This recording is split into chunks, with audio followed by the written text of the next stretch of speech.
it was just incredible to be in the same room with the president. I was so nervous. I don't think I made eye contact with him because I was so nervous.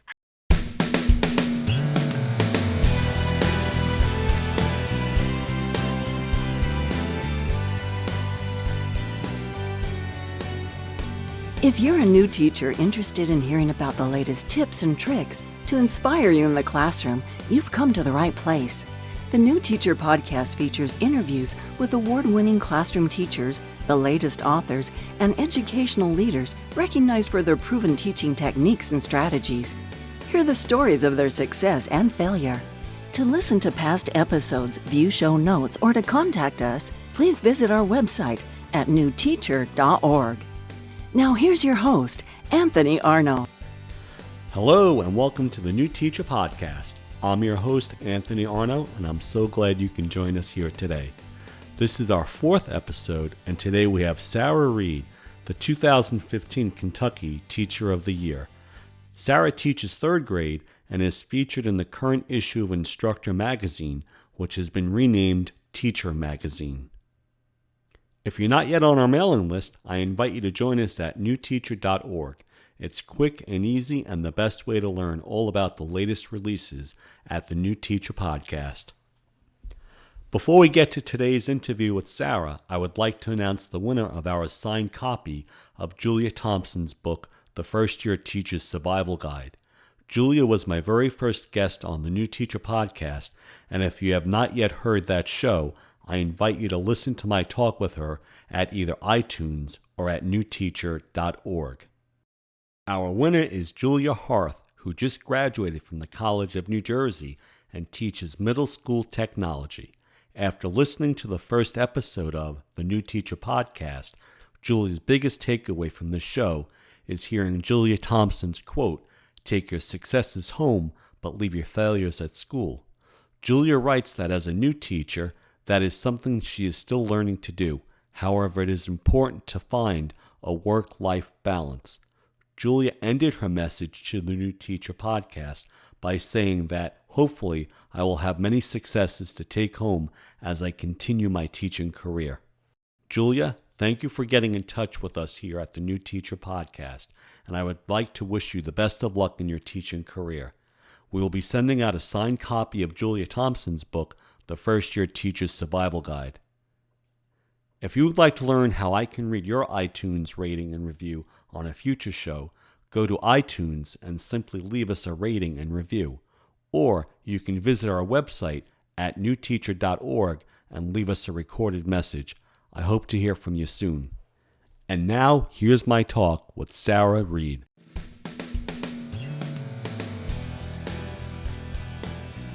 My guest today is Sarah Reed, the 2015 Kentucky Teacher of the Year. Her parents were teachers, and initially she thought that becoming a teacher was just too much work. Today we'll learn what caused her to eventually change her mind. Sarah teaches third grade at Field Elementary School in Louisville, Kentucky. Sarah, welcome to the program. Welcome, everyone. Tell us the personal story about a teacher that might have inspired you as a student, and what do you remember most about them? For 2 years, I had the most wonderful Spanish teacher, and her name was Senora Duffner. What I remember about her is that she made Spanish class very fun and helped us to really learn how to do conversational Spanish. Some of the great things that she did with us, we had to read Don Quixote in Spanish, translate it, interpret it, all the symbolism and the metaphorical language, and talk about its meaning. Then we watched the movie. We had to create skits. We had to create commercials in Spanish. That was a lot of fun. And then did she know how much of an influence that she had on your life? I think she did, because we all talk about her. I mean, she was just so much fun. And I had her for 3 years. And then my senior year, she took us to Spain. Wow. And that was a 2-week learning opportunity. And we did some wild things, as seniors on a class trip. You do wild things. And she was just like, I don't care what you do. I just want you back on the bus alive. That's funny. Take us back to when you decided you would want to become a teacher. What was that moment like for you?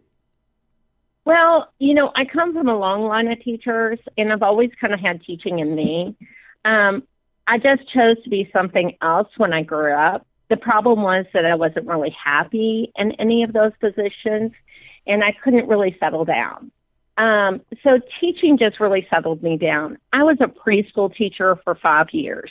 I went from high-paying position as a paralegal, and then I went down to making $5.35 an hour. Wow. I couldn't drive my car anymore. I had to take a bicycle, and I had to take public transportation. But, when I was working with those preschool children, I just loved it. I mean, I made learning as hands-on as I could. And, I was working with really curious minds, 4 and 5-year-olds, and I worked with them to get them to read and those early writing skills. And they were very successful going into elementary and middle and high school. I just knew that teaching is what I had to do. So I just kind of did a full circle back to it. And once I did that, I was just like, okay, this is what I'm supposed to do. I'm supposed to give money to my classroom. I mean, it's just whole part of the process. And I saw that growing up. Right. My dad was a high school wood arts teacher, and then he worked at a community college. And he worked with the kids that kind of struggled in classrooms. So I saw him staying long hours and those students came to our house when I was a kid. And both my parents worked just tirelessly on education. So when I went full circle, it gave me purpose to my life. Right. Now, Sarah, you teach 3rd grade. How would you describe your teaching style in the classroom? Well, I'm pretty much a constructivist. I break things down. I talk in metaphors. I help to see students how everything is connected, and teach kids how they have the power to really break down those abstract concepts so that they understand. My colleagues say I teach differently. I teach a lot of at-risk kids. Right now I have a good handful, and I get them not only to believe in themselves, but to understand that they can learn and understand. Basically, I figure out who they are and what they need. Have you ever read the book Whisperer? Yes, I have. Well, I kind of feel like I'm the teacher whisperer at times. I figure what kids need, if they're singers or dancers, then I integrate those skills into my content. I teach up to the moment, and I'm pretty much late for just about anything, too. Students are encouraged to talk and to argue and to create positions using evidence and prove that I'm wrong. I teach them how to lead and to make good decisions. Right now, my kids are not really dancers and singers. They're more tactile learners. Right. So I have to really kind of up my game. Right now, we're in multiplication, and we're learning sequential patterns. And last year, I could sing the threes. This year, this class doesn't get the singing of the threes. That's kind of like abstract. So I had to make a column, and like a long column with little quadrants, and then I cut those up and I put them in a plastic bag, and then they have to put them in order. And that works for them. Each class is different, and so I'm really hands-on. What would you suggest to a new teacher how to motivate students to become active learners in their classroom? Well, usually in my classroom, I have about 3 student teachers going in at once. Everybody wants to be in my room. I'm sure they do. Last year I had... And it gets a little like, oh my gosh, I have so many student teachers in here. But I navigate them. What I say to motivate those... what I say is that make engaging lessons. Research like Kagan, he's got some really nice teaching models. Get partner work in, give students brain breaks, get some art in there, integrate the arts and humanities, get some play in, and really build those relationships. Right. put structure in your classroom, and that's a little hard at times. I model, even in third grade, I put tape on the floor, and then I label everything, and I do whole brain teaching, like call and response, and those teachers are like, oh my gosh, it works this way. And I say, build those routines and build your relationships a good 3 weeks into the year. Be very careful about jumping in that content too early. Another thing that I work with them to kind of understand is when you're teaching a lesson, new teachers a lot of times will want to get through that lesson and they're done. But you got to really see if the kids really understand. So you need to hunt for that misconception, and you're always kind of flushing out that misconception. So when you're building a lesson, you're really trying to see what the kids don't quite understand. So the next day you tweak that lesson, or you have an entrance flip going in that deals with that misconception of the earlier day, of the day before. So you're constantly spiraling to kind of sift out those misconceptions each time. So you don't have to do so much reteaching. Right. So you heard it from Sarah Reed, the 2015 Kentucky Teacher of the Year. If you're a new teacher, establish those routines and relationships the first few weeks of school, and then you can jump into content. Sarah, your platform is The Power is in the Classroom. What exactly does that mean? Well, I don't know if I should say this on a podcast, but I say the classroom is like the class womb. You just said it. Like, I know I said it, and people laugh when I say it. But, we have children, we have students in our classroom for such a long time of the day. So you have to really, in the power in the classroom is you have the opportunity to kind of change an outcome. You have an opportunity to be a powerful teacher. You have an opportunity to get kids to understand how to see the structure of complex text. You have students to help them understand that they have the power to be a writer, the power to be a scientist, the power to think, and the power to engage, and the power to do. And, that's really an honor to be in the classroom, to have that opportunity, to have, when you're lining your kids up, instead of going Miss Reed, they call you Mom by mistake. That's when you really know you have the power. And when kids go home and they talk on the bus and they come up to you in the hall and they go, I want to be in your class, Miss Reed. And so that just says, for me at least, that I have a very powerful classroom. I have a very powerful lesson taking place, and those kids are feeling that they can just about do anything. Absolutely. I could not agree more with you. What is one thing that a new teacher can do tomorrow in their classroom to become a more effective as a teacher? I think, if the teacher does not have a colleague that they regularly meet with to spawn ideas and to share the load of creating lessons and so forth, I would encourage that teacher to initiate that opportunity to come together and break up the task of making sense of curriculum and finding materials. Professional learning communities are a powerful tool in conquering all that a teacher has to do in a week's time.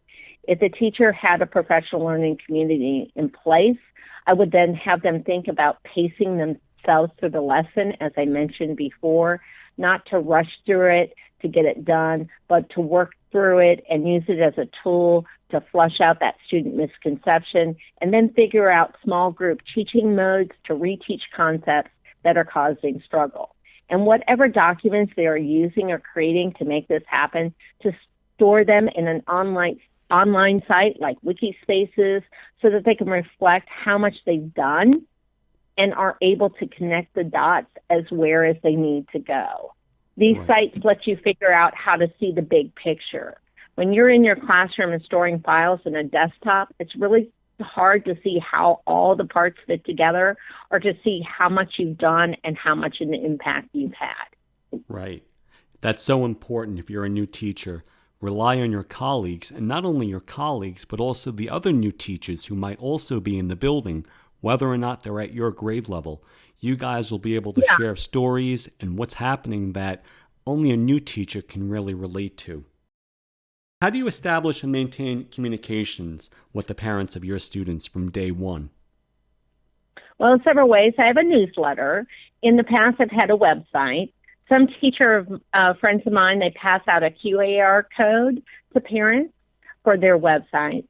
I usually call parents at the beginning of the year, introducing myself, and then I send home positive notes of their child. I also attend school functions, and when they see me, I engage in that small talk so they get to know me. I give some of my parents my cell phone number, and we text back and forth. I tell parents they can call me anytime. I ask other teachers who've had the child for advice because you're dealing with all types of parents.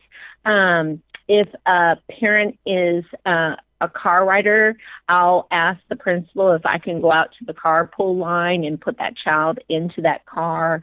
I basically try to touch every parent. Another thing I do is an open house, and when I have an open house, it's a pretty fun event because I do have a pirate classroom. So I put out a plank in the doorway, and everyone comes to walk the plank. All kinds of parents and families come to walk that plank. They do a little treasure hunt and they do little activities, and then I take pictures, and then I post those pictures up. I try to make it as fun as possible. And, when you make it fun, your parents want to be with you. Absolutely. But there's those difficult conversations, too, that you have to have. And when I do those difficult conversations, I don't really want to go into those alone. I usually use my counselor, or I'll use the Goal Clarity coach. I'll use another teacher, and we'll talk about those positive things. And then I'll tell the parent that I love their child and I want what's best for them. And my parents pretty much like me. They love me. Good for you. You sound like such a dedicated teacher. Looking back on your teaching career, Sarah, what was one of the biggest mistakes that ever took place in your career, and what did you learn from that mistake? Biggest mistake. Biggest mistake. Well, I've had a lot of mistakes. I think the biggest mistake was really my first year of teaching, and I was getting observed. Uh-oh. And, yeah. And I had them go outside, and there was a grid and I had put like sand, and we were doing grids. We're doing like coordinates. And they were to to find a bone, and then they were to get that bone, and they were to make inferential, responses to that bone. Well, the biggest mistake is never take your class into the largest space known to man and expect them to follow the directions. It may all make sense to you, but to the children in an open area, they still need routine and structure. And I just about died because they were going everywhere. My principal took me in, and he said, I'm not even going to comment about that lesson. And thank God, he's like, do you want to do that over in the classroom? Redo. And I'm like, yes. Lucky you. I do. And so, when I'm working with student teachers in the classroom, we do a lot of science outside, and I'll work with them. I said, so how are we going to get the kids outside? What are we going to do? What space are we going to be working in? How are we going to set boundaries? How are you going to negotiate the clipboards? All those little tasks so that you can see the whole complete picture. Right. But, having that experience allows me to convey to others, yeah, I did the same thing. And I had it observed by a principal. You're listening to the New Teacher Podcast, and our guest today is Sarah Reed, the 2015 Kentucky Teacher of the Year. Sarah, that definitely had to be one of the highlights of your career. Tell us, what was it like when you met the President of the United States? Take us to that moment.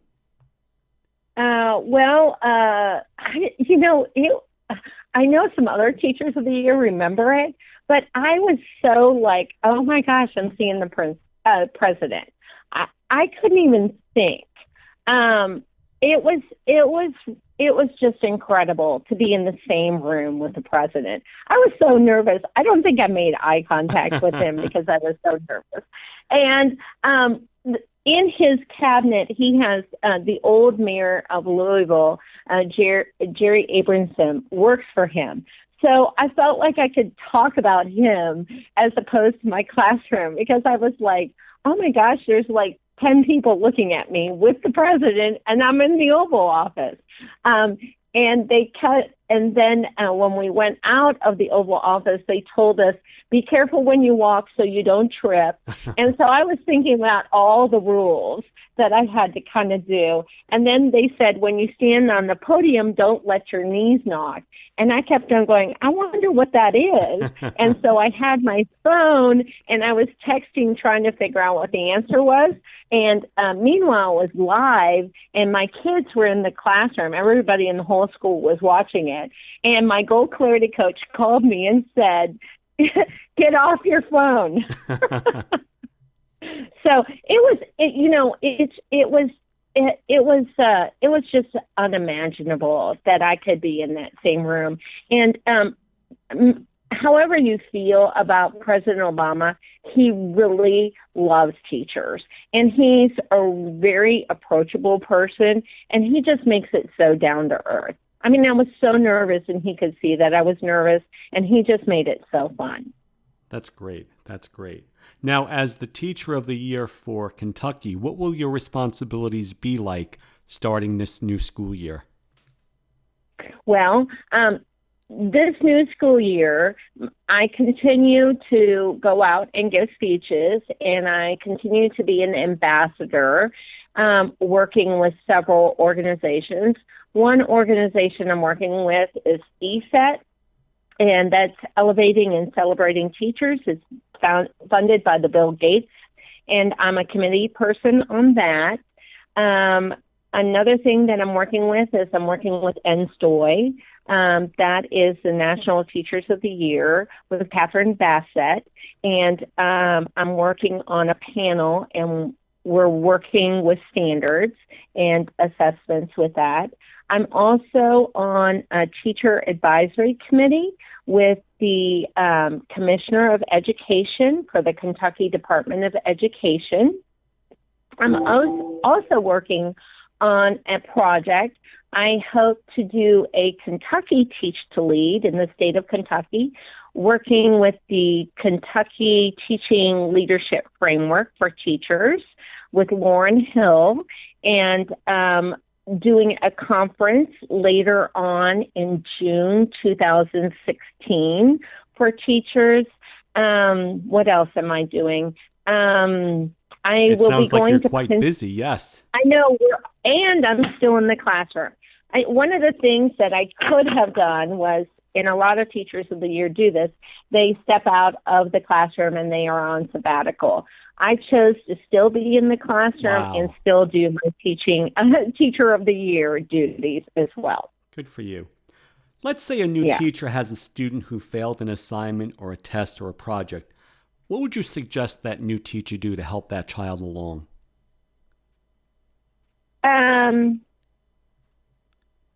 Well, one of the things I do is I'd interview them and bring them over to figure out what misconception did that student have. And then I'd allow them to take the test over. I do that in my own classroom. I might reteach, or I might adapt that material. In the past, I've made open book tests, or allow the student to seek a resource taking the test.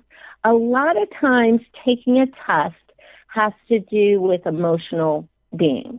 The brain learns 80% by emotion and 20% by cognitive. And a lot of times when kids get into test-taking situations, they go into a downshift. So they can't even access that cognitive.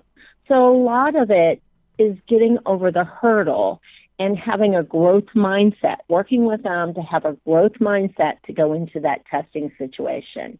I had this college professor, and he led us, on one side was the test, and then if we struggled during that test, we could seek an outside source or a resource, and he would reteach it, and then he'd tell us, okay, flip the test over and take that test again. And when I did that, I always got a better grade.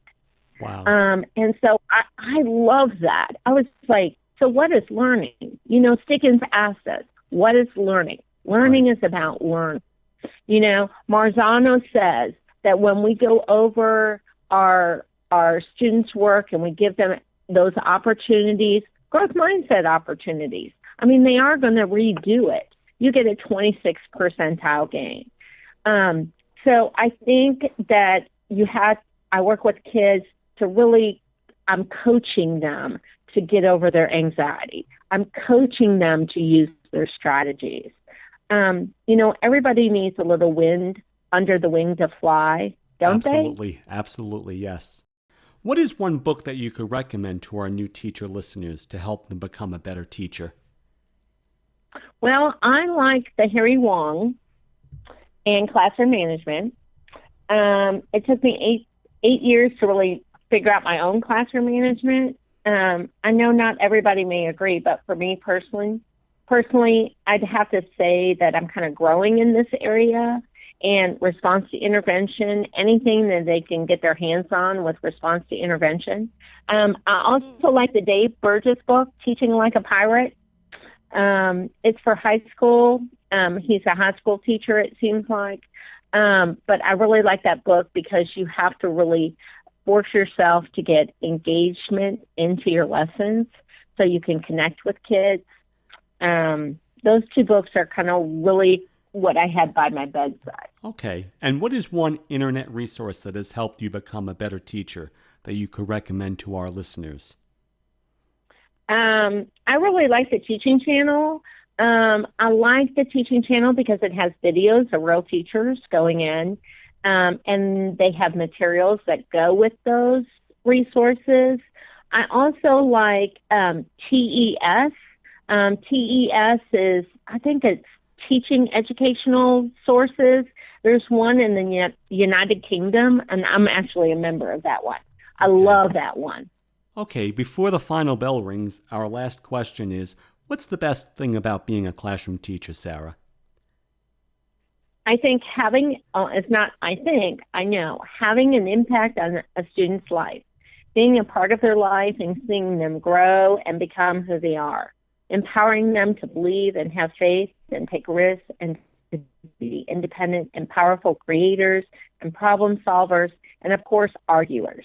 Having fun going out with kids during recess and feeling the sun and the snow and seeing the days pass through the lives of others day to day.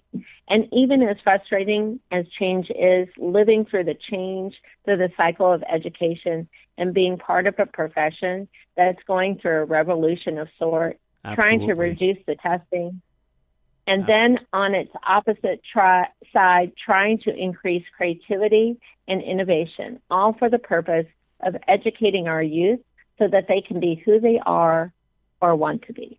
Wonderful. Okay, our final minute. This is going to be sort of like a lightning round.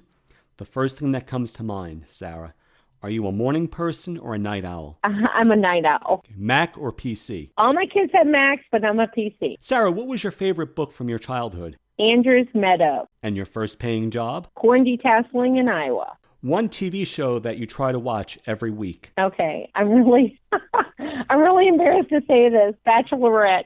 Okay.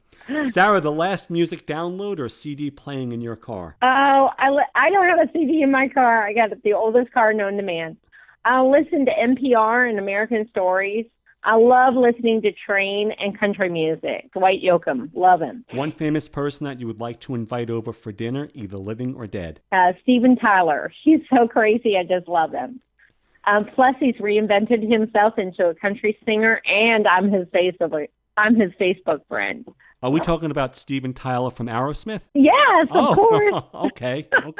That's the only one I know. I It's love an him. unexpected snow day, Sarah. What are you going to do with that unexpected day off from school? Oh my gosh, this actually happened this year. Kentucky, if there's snow on the ground 1 inch or 2 inch, they call the whole day off. Probably working on my computer or having my husband four-wheel me to take me to professional development conference. Okay. Before that, I'm probably scrabbling around the house, trying to help my child find her mittens and snow pants, the sled, the boots up in the attic so she can go sledding.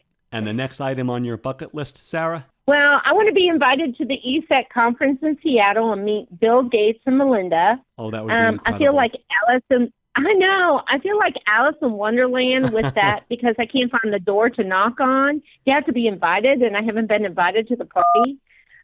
Next, I'd like to go to Peru and go on an educational opportunity. Then I'd like to go to India. I've always wanted to see the Taj Mahal. And there's our final bell. Sarah, how can our listeners get in touch with you? You know what? You can email me. My email is Sarah with an H, SARAH.Reed, REED, at jefferson.kyschools.us. And I also have a Twitter handle. It's Field, capital FIELD, third. That's the number 3, RD, and a capital G. And we'll be sure to put that on our show notes page. You've been listening to the New Teacher Podcast, and our guest today was Sarah Reed, the 2015 Kentucky Teacher of the Year. Sarah, thank you so much for taking the time out of your busy schedule to talk with us today. Anthony, thank you so much. Bye-bye. Thank you again to Sarah for taking the time to talk with me on the New Teacher Podcast. I want to say I'm especially appreciative to Sarah, who was my very first recorded interview. My guest next week is Anna Baldwin, 2014 Montana Teacher of the Year. Anna talks about what it's like teaching on an Indian reservation, in addition to a recent TED Talk that she gave. Well, that's our 4th show, and thank you for listening. This is the New Teacher Podcast, and I'm your host, Anthony Arno. Be well.